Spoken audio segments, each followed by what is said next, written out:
जगतसिंहपुर सरस्वती शिशु विद्या मंदिर ये 37तम वार्षिक उत्सव आज आयोजित होती मुख्य अतिथि भाव में जोग आमर आरएसएस रो कटक कार्यवाह शरद चंद्र सेन मुख्य वक्ता भाव में जोग गोटे कथा जे वर्तमान समग्र भारत वर्ष रे सरस्वती शिशु विद्या मंदिर द्वारा जो माने पाठ पढ़िक जाउचंदी सेमानक भितर श्रृंखला ज्ञान संस्कारित कार्यक्रम आधार रे तांकर नैतिक शिक्षा नैतिक मूल्यबोध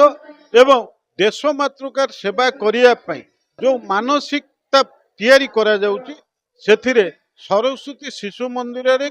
पिला मानको पाठ पढ़िया पई अभिभावक अभिभाविका मानक भितर एक आकर्षण तैयारी हिच जदियो सरकारी स्तर रे कौन से अनुदान सेमानक ये स्कूल पई नाही किंतु ता सत्ते आमर संघर जो माने कार्यकर्ता अछंती एवं जो माने देश पई निष्ठा रखिकी एकाग्रता सहकारे काम करिया पई चाहुचंती सेमानकर मुख्य आधार होची जे शिक्षा आधार रे समग्र भारत वर्ष रे एक परिवर्तन आनिबा जो कथाटी प्रकृत रे आमर संघर द्वितीय सरसंघ चालक गोल वाकर जो मार्गदर्शन देइथिले सेही मार्गदर्शन आधार आज प्रति वर्ष 30 लाख ऊर्ध्व छात्र छात्री ये सरस्वती शिशु विद्या मंदिर रे पाठ पढ़ुछन सेही अवसर रे आमर जगतसिंहपुर शिशु मंदिर रे वर्तमान 1300 रु अधिक छात्र छात्री एठी पाठ पढ़ुछन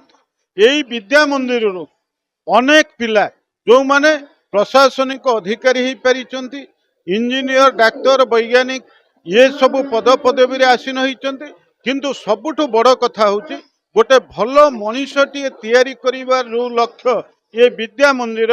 ता द्वारा यही शिशु विद्या मंदिर अनेक प्रकृत देश सेवक